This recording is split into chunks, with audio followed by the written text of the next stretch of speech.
에베소서 1장 말씀 봅니다.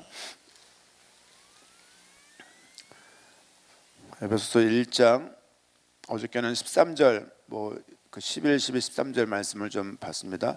에베소를 보면서 늘 좀 기억이 될 거를 다 그렇지만 서신서는 신학을 강의하기 위해서 쓴 책은 아닙니다.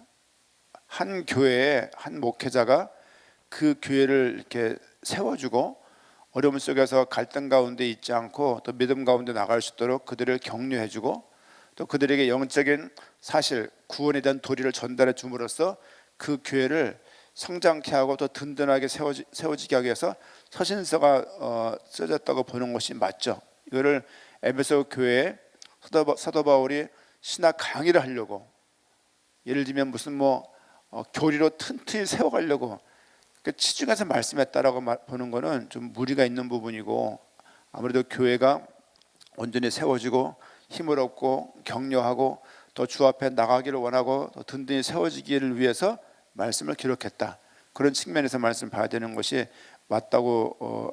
결코 말씀이 힘을 빼려고 한다랄지 주저앉게 한다랄지 아니면은 넌 아니야 꺼져 이렇게 말씀을 하려고 적는 것은 아닙니다. 그들을 분명히 세우려고 하는 것이기 때문에 그런 의미로 말씀을 제가 보고 있고요. 특별히 구원에 대해서 계속 우리가 받은 구원이 얼마나 큰지에 대해서 계속 말씀을 이런저런 각도로 말씀을 드리고 있는 가운데 있습니다.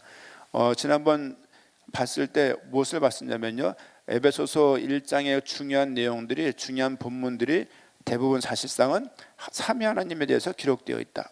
성부 하나님과 성자 하나님과 성령 하나님에서 기록되어 있다. 그런데 어떤 면에서는 특이한 것도 아니지만 특이하게 보여지는 것은 항상 우리는 예수 그리스도라는 말을 하지만 항상 성자 하나님보다는 성부 하나님에 대해서 먼저 시작한다. 항상 그래요.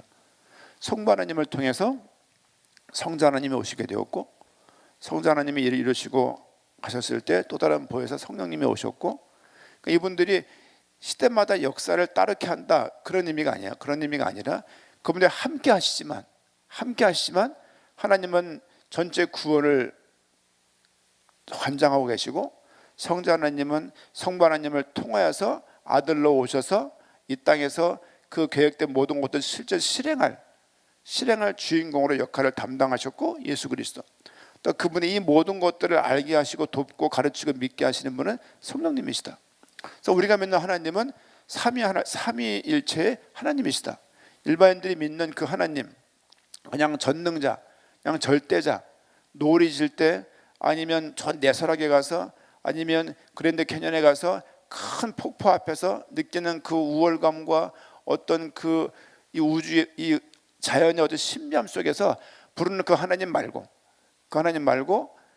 우리를 사랑하시고 또한 믿음 없음을 징계하시고 또 자녀들에게 또 벌을 주시고 그들을 결과적으로 선택하셨기 때문에 부르시고 의롭게 하시고 영화롭게 하시라는 그 하나님에 대한 믿음이 진짜 우리가 믿는 하나님에 대한 믿음인 거예요. 그냥 막연하게 그냥 아우 자연 좀 봐, 그냥 하나님 참 잘 졌네, 이런 하나님 말고요. 그리고 연초에 올라가 가지고 아무런 의미 없이 동서남북을 돌아가면서 저기 태백산맥에 올라가 갖고 비는 그 하나님 말고요. 그냥 삼신할머니 운운하면서 말하는 그 하나님 말하는 게 아니라, 우리가 말하는 하나님은 창조하셨고 말씀해 주셨고 지금도 우리와 임마누엘 함께 계신다, 그 하나님을 말하는 것입니다. 그 하나님은 우리를 한평생 툭 던져놓고 관계없이 지켜보는 하나님이 아니라 우리 인생에 개입하시고 우리 인생에 관여하시고 우리 인생에 참여하셔서 우리 인생을 이끌고 나가신다, 그 하나님을 우리는 믿고 있는 것입니다. 그 하나님이 맞다라면 이 말씀들이 귀한 거예요. 왜냐하면 그 하나님이 누군가에 대해서 계속 말씀하고 있기 때문입니다. 특별히 오늘 14절 말씀은 우리 3절부터 14절 말씀까지 어저께 처음에 그저께 보려고 못 봤는데, 오늘 14절 말씀은 오늘 한 주간 마치면서 이 말씀을 좀 보고자 합니다. 14절 1장 14절 같이 읽겠습니다. 이는 우리 기업의 보증이 되사 그 얻으신 것을 속량하시고 그 영광을 찬송하게 하려 하심이라. 사실은 그냥 툭 넘어갈 수 있는 얘기들인데요, 사실은 그냥 13절까지는 이렇게 쭉 읽다가 14절에 뭔가 말을 마무리하는 말 같아서 그냥 뭐 이렇게 두기 쉽습니다만은 사실은 그렇진 않고요. 잘 내용을 13절 내용이 무슨 내용이냐면 그 13절 읽어보면 그 안에서 너희도 진리의 말씀 곧 너희의 구원의 복음을 듣고 그 안에서 또한 믿어 약속의 성령으로 인치심을 받았다. 약속의 성령 또한 약속된 거였어요. 그러니까 그분이 하신 역할이 뭐냐? 인쳤다. 무슨 말이냐? 도장을 탁 찍는 거야. 송아지 이 어떤 그 중요한 개들한테 표식을 하잖아요. 소 엉덩이에다 이렇게 도장을 탁 불로 찢어가지고 탁 찍는 거야. 한평생 그 소의 엉덩이에는 그 불로 찢은 그것이 사라지지가 않아요. 이게 김씨네 건지 박씨네 건지를 알 수가 있는 거예요. 그러니까 우리를 하나님의 것이라고 도장을 탁 찍는 거예요. 누가 그 역할을 했냐? 그 역할을 성령님이 우리에게 그런 역할을 해주셨다. 그러니까 쉬운 얘기로 13절은 무슨 말이냐면 우리가 하나님 자녀인 것을 성령께서 친히 증거해 주시는 거예요. 너는 하나님 거야.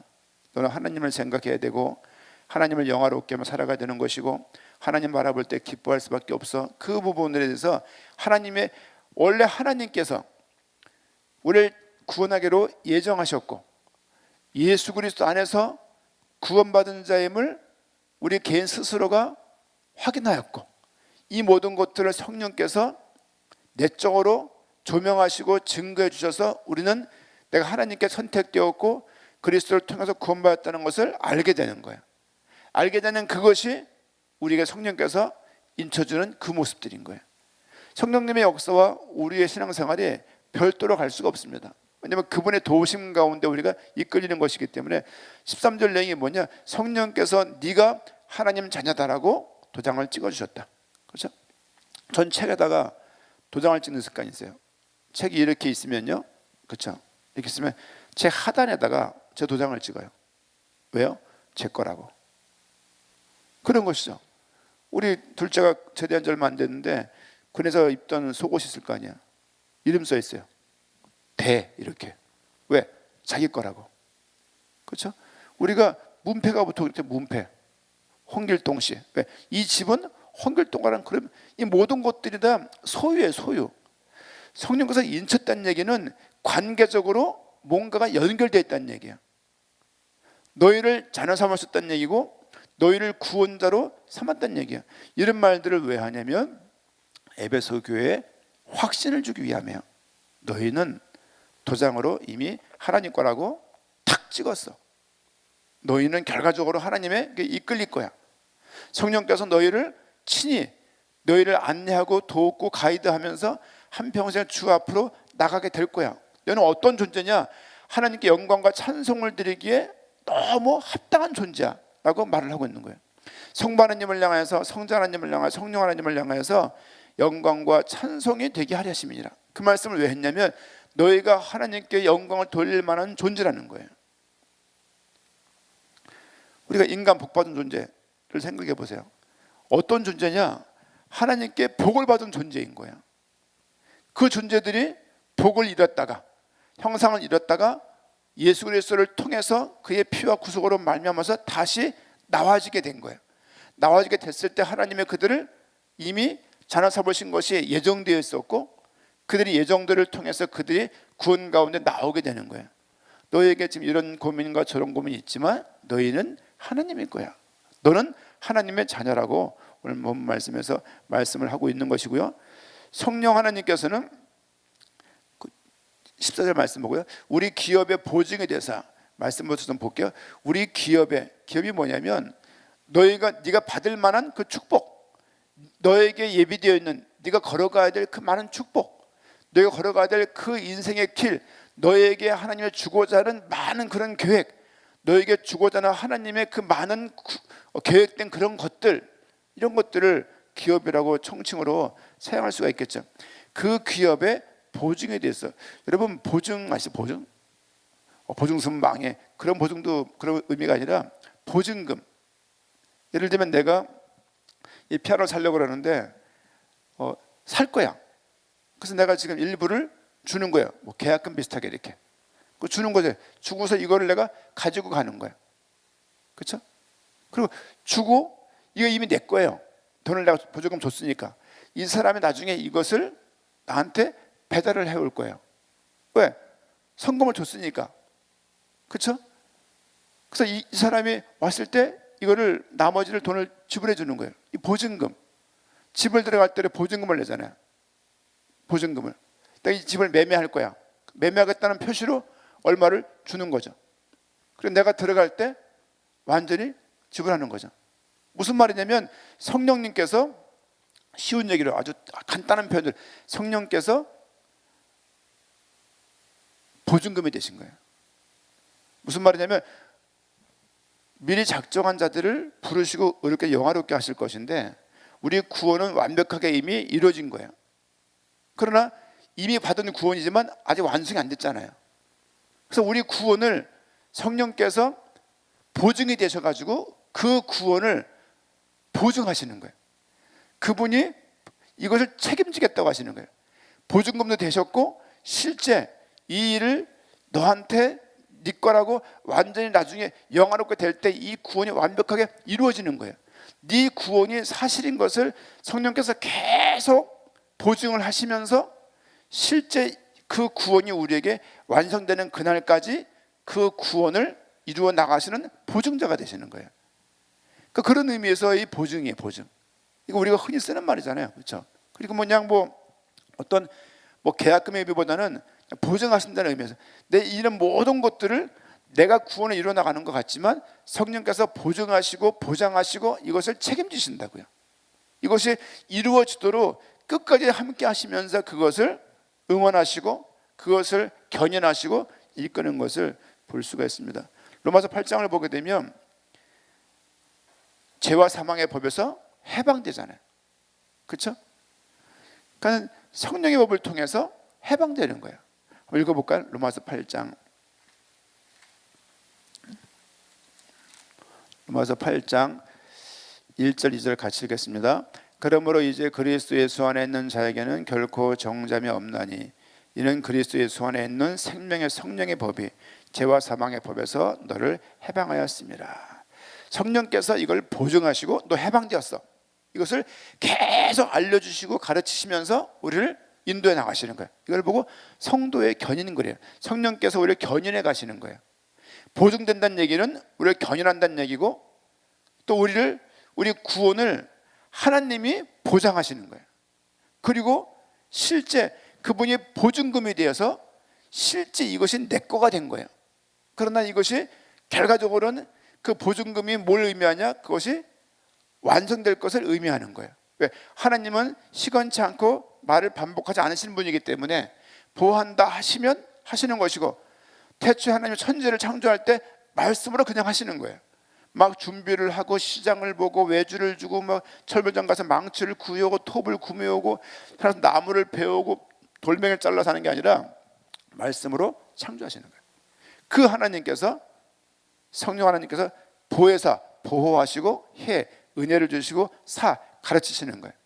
보호하시고 은혜를 주시고 가르치시면서 그가 스스로 느끼기에는 내 구원이 작은 것 같고 나는 별거 아닌 것 같고 늘 엎어지니까 나는 너무 연약한 것 같고 구원에 달랑달랑 거리는 것 같지만 하나님 편에서는 우리 구원을 보장하신다고요. 그걸 보증하시는 거예요. 그렇죠? 망하는 연대 보증이 아니라 하나님께서 망하지 않는 하나님께서 이거를 보장하시고 보증하시는 거예요.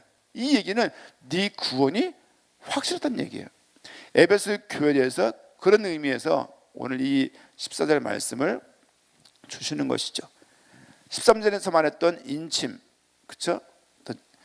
그 어렵다고 칭하는 거죠. 그리고 14절의 말씀 보니까 보증, 이 말씀들은 굉장히 의미 있는 얘기입니다. 13절의 인침은 예를 들면 넌 내 소유야, 도장 꽝, 내 거야. 이거는 관계적인 의미예요. 너 하나님 자녀야, 꽝. 너는 그리스도 안에 있어, 꽝. 그거죠. 보증은 뭡니까? 이 소유가 그 관계가 계속 될 것을 의미하는 거예요. 계속 될 것을. 내가 받을 것을, 내가 받은 것을, 또 내가 받아야 될 것을 실제 받게 될 것을 의미하고 있다고 봐도 무방할 듯합니다. 성경 한 세 군데를 보겠는데요. 우리 고린도후서 1장입니다.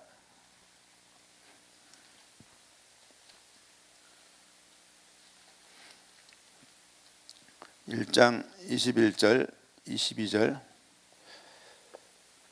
같이 읽겠습니다. 우리를 너희와 함께 그리스도 안에서 굳건하게 하시고 우리에게 기름을 부으신 이는 하나님이시니 그가 또한 우리에게 인치시고 보증으로 우리 마음에 성령을 주셨느니라. 보세요. 우리를 너희와 함께 그리스도 안에서 굳건하게 하시고 우리에게 기름을 부으신 이는 하나님이시니 이는 또한 우리에게 인치시고 보증으로 우리 마음에 뭘 줬다고요? 성령을 주셨다. 내가 너를 구원했다는 증거로, 증표로 또 보증을 하셨는데 그 보증이 뭐냐? 우리 안에 성령을 주신 거예요. 너무 감사하고 너무 귀하고 감동스러운 일이죠. 그렇죠? 우리에게 하나님 거라고 도장을 찍어주시고 보증으로 성령을 주셨다. 또 고린도후서 5장 5절입니다. 고린도후서 5장 5절 같이 한번 읽겠습니다. 곧 이것을 우리에게 이루게 하시고 보증으로 성령을 우리에게 주신 이는 하나님이시니라. 반복되는 말이죠. 우리에게 보증으로 성령을 주신 거예요. 그렇죠?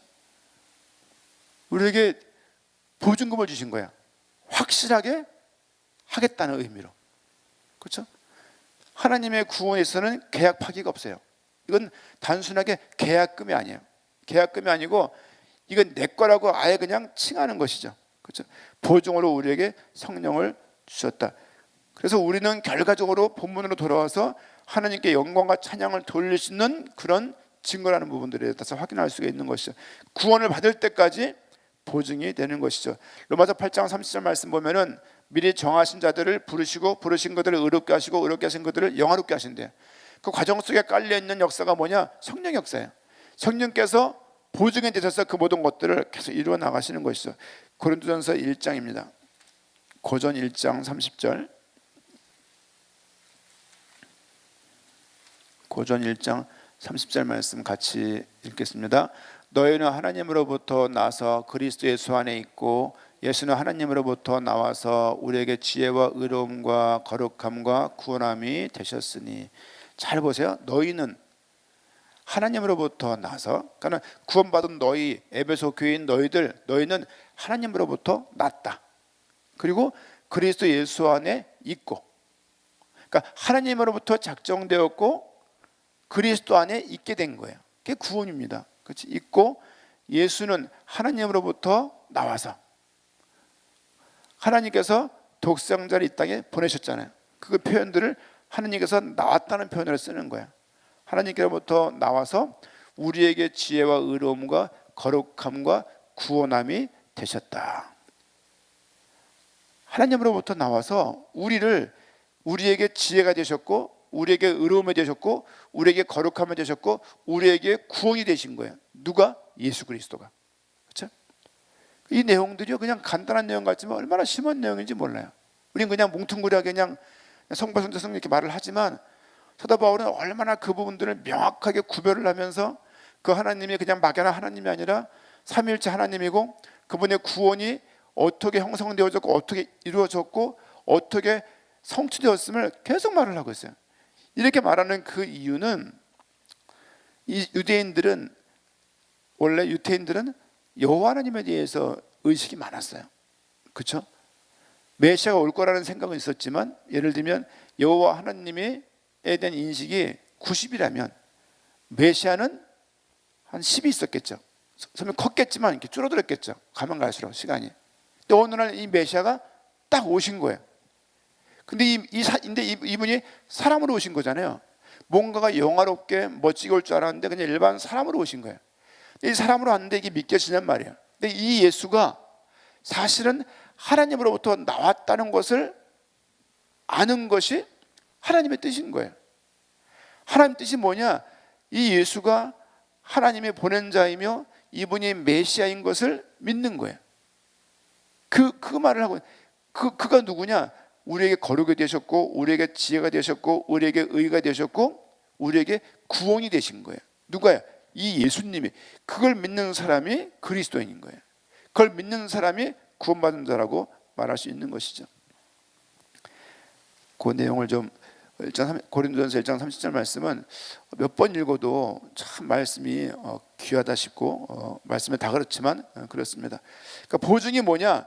보증의 의미를 한번 생각해 보게 되면요, 살아가면서 내 믿음 때문에 많은 과정이 있을 거예요. 낙담하고 또 엎어지고 자빠지고, 내 구원이, 내게 있는 구원이 너무 작은 것처럼, 내게 있는 구원이 뭔가 점점 꺼져가는 불꽃처럼, 내게 있는 구원이 뭔가가 너덜너덜해져 가지고 하나님께 영광이 안 되는 것처럼, 내게 있는 구원이 갈수록 작아져 가지고 뭔가 불안함을 조장하고 그런 것처럼.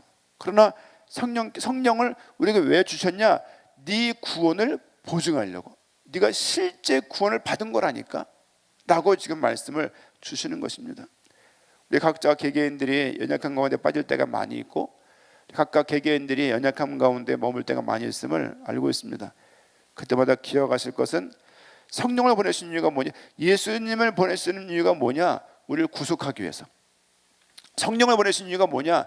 그 구원이 실제 우리에게 적용이 되어지고, 실제 우리가 그 큰 구원을 깨달아 가도록 성령께서 역사하시는 거예요. 하나님께서는 그리스도를 통해서 너희 구원을 이루셨고, 하나님께서는 성령님을 통해서 네 구원을 보증하시는 거예요. 보장하시는 거예요. 내가 너를 완벽하게 구원했고 완벽하게 구원할 것이라는 의미에서 성령을 우리 안에, 성령 내주, 그렇죠? 우리 안에 성령을 보내신 거예요.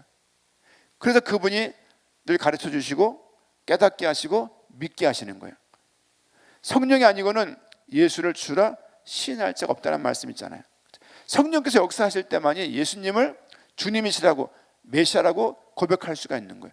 예수님을 주라고 시인하는데 예수님을 메시아라고 고백 안 한다? 그럴 수가 없어요. 주 예수 그리스도가 맞죠. 그런 부분들이 우리에게 좀 인식이 되어지고 알아지고 믿음이 좀 깊어져야 될 부분이 아닌가 생각이 되어집니다. 우리가 결과적으로는 그 영화로운 구원 가운데로 나가게 될 것이다. 그 약속에 대한 표죠. 교회는 어떤 면에서는 완성된 사람들의 모임이 아니에요. 완성된 사람들, 그렇죠? 사실은 이 구원을 시작한 사람들, 구원이 시작된 사람들, 성경의 표현으로 말하면 첫 열매.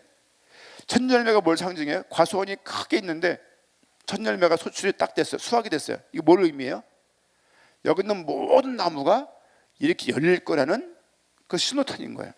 그리스도가 우리의 첫 열매가 되신 거예요.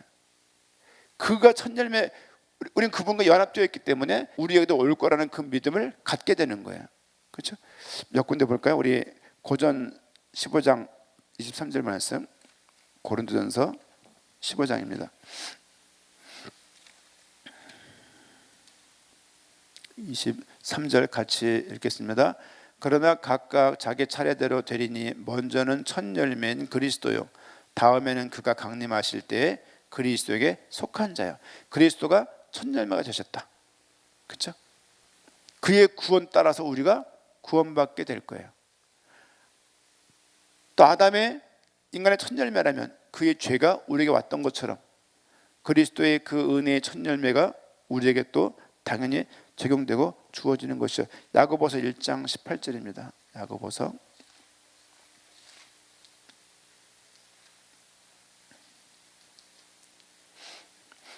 같이 읽겠습니다.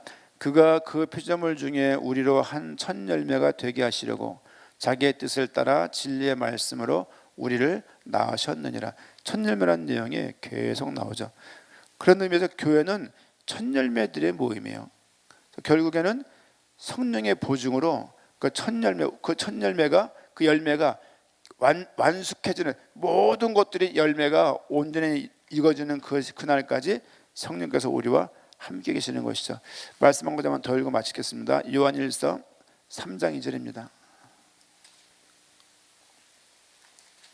요한일서 3장 2절. 지금은 하나님의 자녀이지만 결과적으로는 나중에 하나님 앞에 서게 될 것이에요. 그렇죠? 3장 2절 같이 읽겠습니다. 사랑하는 자들아, 우리가 지금은 하나님의 자녀라.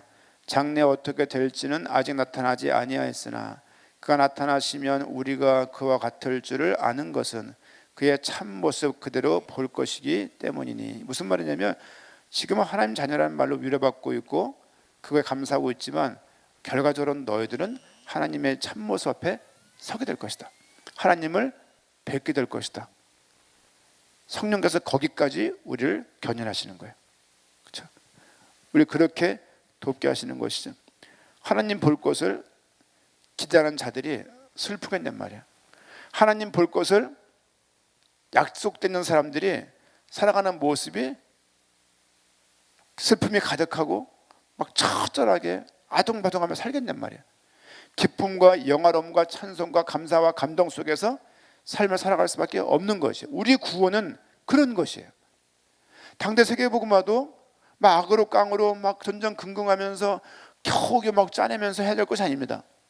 이것은 기쁨으로 가야 될 길들이어야 되는 거예요. 우리 구원은 그런 것이에요. 성령께서 이 일을 역사하시고 도우시는 것을 우리가 매달 매번 매 순간마다 그걸 보고 있잖아요. 그렇죠? 그걸 보면서 뭘 느끼게 되냐면 하나님의 실제 살아계시는구나. 실제 하나님께서 돕고 계시고 하나님께서 삼위일체 하나님께서 우리를 실제 인도하고 계시고 우리의 구원을 그분이 이루셨구나라는 믿음이 그 가운데 내가 결과적으로 하나님을 뵙게 되는 거예요. 그렇죠? 어떤 그 아는 분의 한 건너편 분이 어떤 분이 그 아기를 한 며칠 동안 잊어버렸었나 봐요. 어렸을 때. 근데 그러다가 아이를 4일 만인가 5일 만인가 찾은 거예요. 근데 그 아이가 어떻게 파출소 갔다가 막 이렇게 이첩이 되나 봐요. 이렇게 이게 무슨 소년원 같은 데 이렇게. 그러니까 아이가 위탁을 해야 되니까 그 엄마가 동네에서 애를 잊어버렸는데 엉뚱한 데가 있는 거예요. 근데 그 아이를 보러 갈 때 너무 가슴이 기뻤다는 거예요. 너무 그렇다는 거예요. 군에 갔던 아들을 향해서 엄마들이 얼마나 애타합니까? 매일 통화하면서도 매일 보고 싶어하고. 하나님을 우리가 뵐 수 있는 날들이 점점 다가오는 거예요. 나이가 더해지면 더해질수록 내가 좀 더 젊은 모습으로 주를 뵈면 좋겠지만 주 앞에서는 다 그 의미가 없는 일이기 때문에 주님께서 우리를 배울 날, 지금은 자녀라고 부름받고 있지만 주를 배울 날이 우리에게 예비되어 있다는 거예요. 그런 가운데 우리가 삶을 살고 있는 것이고 그런 하나님을 우리가 결과적으로 보게 될 것입니다.